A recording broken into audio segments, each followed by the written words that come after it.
How much should you remind your opponent in Warhammer 40,000? This is a huge question that a ton of people are constantly asking. It can be a very fine line between playing the game for your opponent and being a good opponent and not like abusing someone's lack of knowledge on something. So let's break this entire, very complicated, honestly, and like nuanced discussion down so that we can all like just be good opponents and still play at a very good competitive level. So opponent interactions are everything in this game. Much like every aspect of life, communication is the key to everything. So we need to figure out how much information are we actually giving our opponents when we play Warhammer.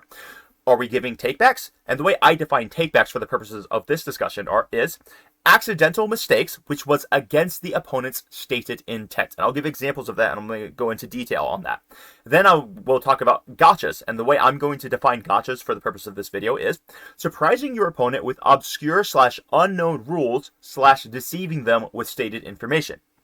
So basically what we need to do is we need to figure out how do we not reveal our game plan to our opponents, but still play openly and honestly with them and helping both players achieve the goals that they are trying to achieve, assuming those goals are possible.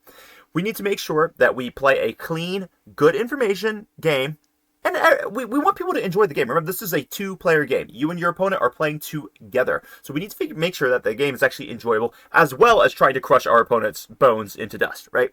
So, information. Warhammer 40,000 is a open information game. So I recommend you treat it as such, giving a 100% information to your opponent. The main principle that I operate with when I play and with everyone who I coach, and at every single tournament I've ever gone to, whether it's a local RTT or the World Championships of Warhammer, the main principle I operate under is I punish decisions, not knowledge. Now there is a very fine line when we talk about knowledge. Different players have different knowledge bases. I might be treating, if I'm playing John Lennon from The Art of War, I might be treating the expectation of the knowledge he has with the game differently than if I'm playing someone who's playing in their very first ever GT, right? John Lennon, I might not remind him about certain things that I might remind the other guy of, simply because I expect John Lennon to know these things, right? Now, knowledge and decisions, okay? Here's the deal. If my opponent's new, if he thinks 10 cultists who are T3 with a 6-up armor save and 1 wound each can survive 10 knobs who all have like power fist attacks or power claw attacks and they're exploding on 5s, that's just dumb. That's not like a lack of knowledge scenario. I'm not going to say, oh, sorry, you didn't know that my knobs could kill your cultists, then I'm going to let you take back that charge. No. There is some line of rationality that you have to expect your opponents to have, okay? So here's the way I generally solve the information problem in Warhammer 40,000.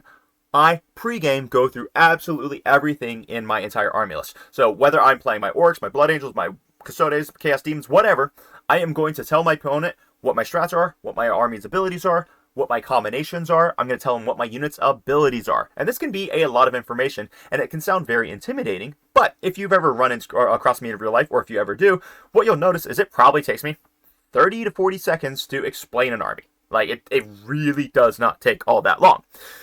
So I will go through all the information pre-game. And then based off my opponent's experience level, I might just really remind people of a few things. Like if they've played my army 12,000 times, I might not, go over something a million times for them, right?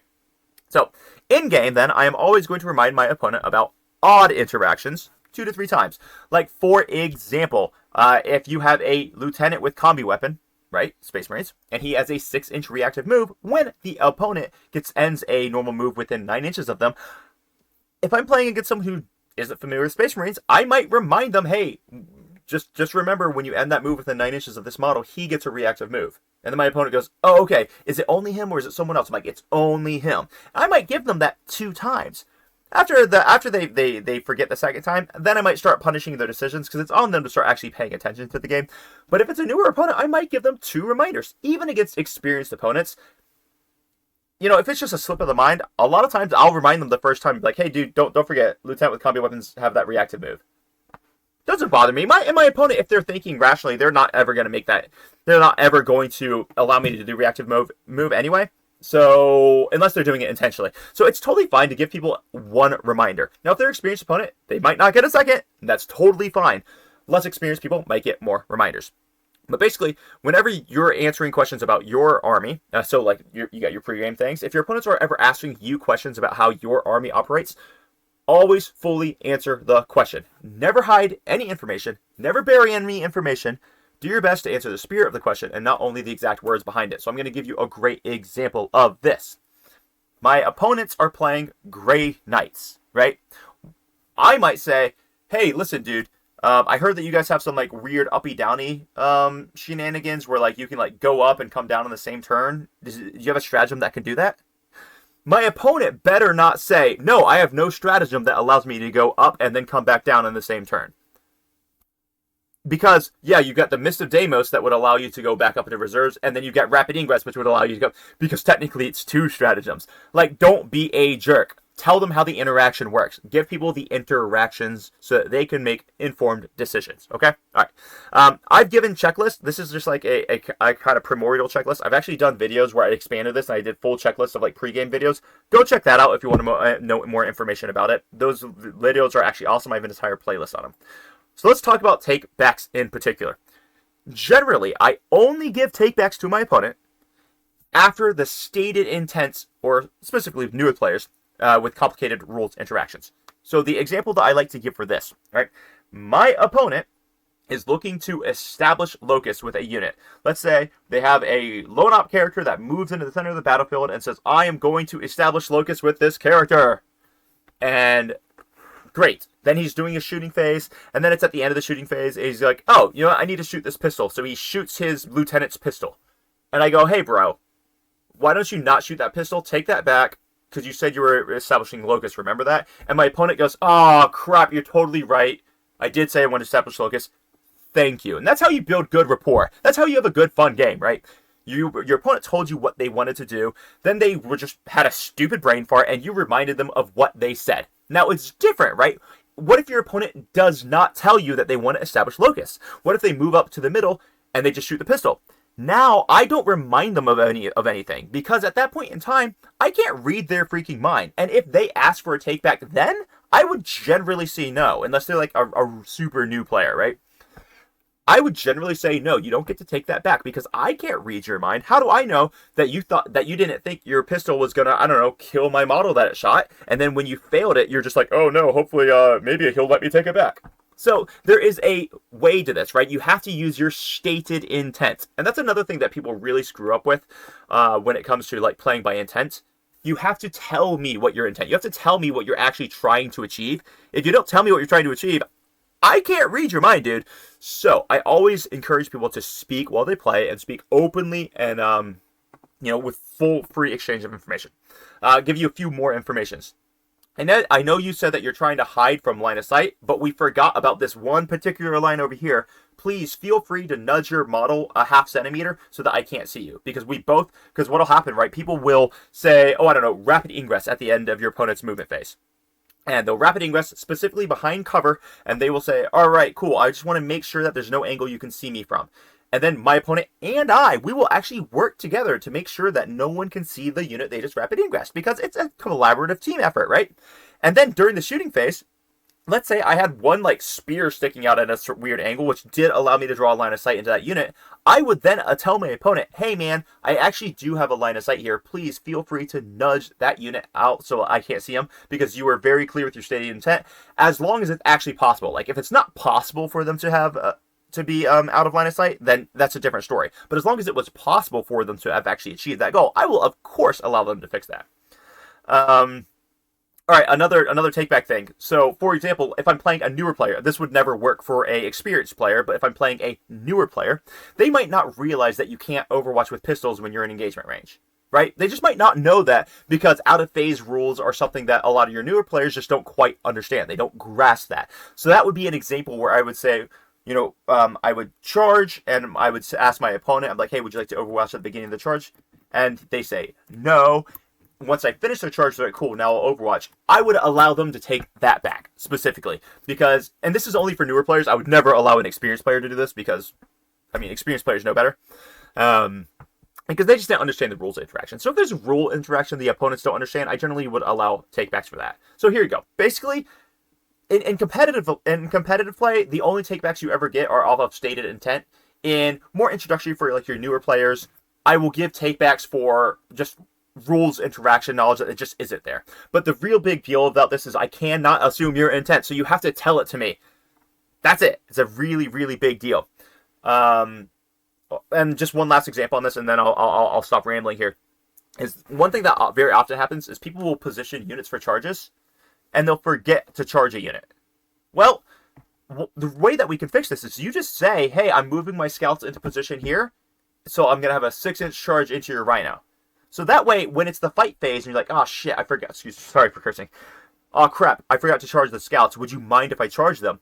Yeah, my opponent told me that they had moved into position to charge. Please charge, absolutely.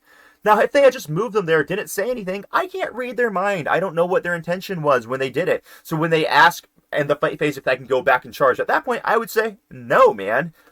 I don't know what your idea was. Maybe you were just there because you were trying to stop my rapid ingress. Maybe you were there for some other reason, and now that you saw you failed to wound my model over here, now you want to go back. No. So stated intent is basically everything. Let's talk about gotchas, because gotchas are nonsense. Basically, you never want to do a gotcha. Just ever. Ever. Let's say that you have a rule that can just say, hey, listen, when you shoot me, I get to shoot you back on full ballistic skill, or whatever. Kind of like the Hexmark Destroyer for Necrons, okay? That's a really weird interaction that does not exist in the game. And if your opponent is not aware that that interaction exists, you should tell them that interaction exists. If your opponent doesn't know about it, because, I don't know, they've never played Necrons before or whatever, you need to let them know that. You need to tell them that in your pregame example, and then at least one time during the game, when they target that hex mark, be like, hey, remember, when you shoot, I do get to shoot back. You need to give them at least one. I'm not saying you need to remind them 3, 6, 7 times. At a certain point, people got to get punished so that they can learn, but people have to have an opportunity. You got to give them at least a chance. It's such a weird interaction that just doesn't exist anywhere in the game. So I highly recommend when you have things like that, I would give my opponents the benefit of the doubt.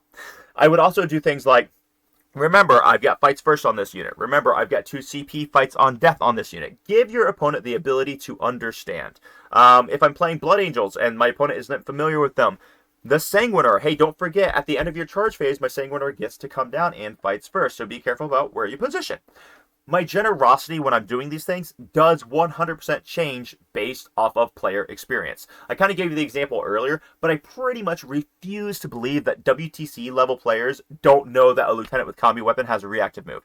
It's pretty clear common knowledge on that one. But even still with them, I might give them one reminder, but they'll definitely not get more than one. And I don't think anyone is required to give them a reminder at that experience level, but it's just something that my personal preference is. I just want everyone to make sure that we are playing a game together, and we're having fun, and we are enjoying it, and we are accomplishing the goals that we're trying to accomplish. Now, that does not mean that I'm not trying to crush my opponent. I always want to win. I love winning. I have way more fun when I win, and I am desperately trying to win, but I want to win correctly. I want to win by punishing my opponents and decisions and outplaying them. I want to outplay my opponent. I do not want to just say, oh, they didn't know about this one obscure rule, that's why I won. So let's go into some of that gameplay and reveal. This is something that can be a little bit tricky to maneuver, okay? So yeah, all right, this is actually a really good example I wrote down here. Oh, brilliant. So if someone asks me the question, they're like, hey, do you have anything left in Deep Strike? I'll say, yes, absolutely. I've got this unit and this unit and this unit. But I'm not going to tell them I've got this unit, this unit, and this unit. And, by the way, I'm going to rapid ingress over into this position, so you should block it. I won't tell them that. But I will 100% let them know that I've got these units in Deep Strike, right? Do you have any reactive moves if I land here? I will absolutely say, yes, I have reactive move with my lieutenant. He can come on over here. But I'm not going to say there's a rapid egress hole, right? So if you leave a hole, you get to leave a hole, right? Like, I'm not going to remind people, oh, hey, make sure you go screen that. Like, I'm never going to tell people that. I will tell them that I've got the units to do this reactive move. I will tell them that I've got the units that are in Deep Strike. Another really good example with this reactive move thing is, let's say my opponent has Defend Stronghold. If they ask me if I have a reactive move, I might say yes, but I'm not going to tell them that my plan is to use the reactive move to go onto their home field objective so that I can deny their Defend Stronghold, right? Things like this. So there you go. That's basically the whole story about gameplay and reveal. Give your people the information, but you don't have to tell them what you're planning on doing with that information. Basically, guys, what we want to do is we want to make sure that we are ensuring enjoyment in the game. It's not my job to play the game for my opponent, nor do I expect anyone to do as such. But it is our jobs to make sure that we are communicating and we're having a collaborative effort to bring a good competitive environment where people actually like the game. Because if you don't like the game, what the heck are you doing playing Warhammer? So be generous with your interpretations. If someone is being liberal with movement, what I highly recommend you do, offer them measurement tools. Give them the 3-inch widget. Let them use your 9-inch widget to make sure that they're moving a little more accurately. You don't just call them a bastard cheater, because they're not, man. They're probably just being a little sloppy with the way they're moving their tape measures, okay? If someone does not understand a rules interaction, help them learn it. You don't just tell them that they're, SOL. Help them learn rules interactions. If someone wants to be hidden behind a ruin, help them measure lines of sight to accomplish their goal. You're allowed to help people do, if your opponent's saying, hey, would you, hold the whatever laser pointer to make sure that I am actually safe behind this cover. Hold it for them. Hold it at the most extreme angle you can get to make sure that they're safe. It's a collaborative effort. If someone wants to screen the backfield, it's actually okay to remind them that you have a solo character in Deep Strike so that they might want to be more careful. Now, this actually goes kind of hand in hand with my last slide where I said I won't remind them where to screen. But this is different because my opponent's saying, I am trying to make sure that I want to screen my entire backfield. Can you make sure there are no holes where you could get? I will absolutely remind them that they need to screen for that solo character in that specific scenario. Not just, do you have something in Deep Strike? That's a different story, right? And the lastly, guys, I highly recommend that everyone just celebrate cool stuff and victories together. I have had games where I have lost because there has been a chain reaction of explosions. But did I get... I recommend you don't get salty. Everyone's going to get salty every now and then. It's just a natural fact of life. But realistically, when cool crap happens in the game, you should celebrate it. Okay, I was playing Chaos Knights and someone charged in, killed my Knight Tyrant, it blew up, which blew up my Baby Knight, which blew up another Baby Knight, which blew up the third Baby Knight. That's pretty freaking awesome. Even though I just lost the game, it's okay to be like, that was pretty badass. So guys, here you go. Ensure enjoyment. The entire purpose of communication is to make sure that everyone has fun with the game, trying to accomplish what they're trying to accomplish. Outplay your opponent, beat them with maneuvers, and beat them with decisions. Don't beat them because they just didn't understand a little interaction, okay? There we go. That's basically my take on that. Hopefully this helps you clarify when takebacks are okay and what are gotchas. And if not, then let me know if I can serve you better with a different video in the future. And with that, guys, I'm gonna take off. I hope everyone has an amazing freaking day. Crump on. Bye bye.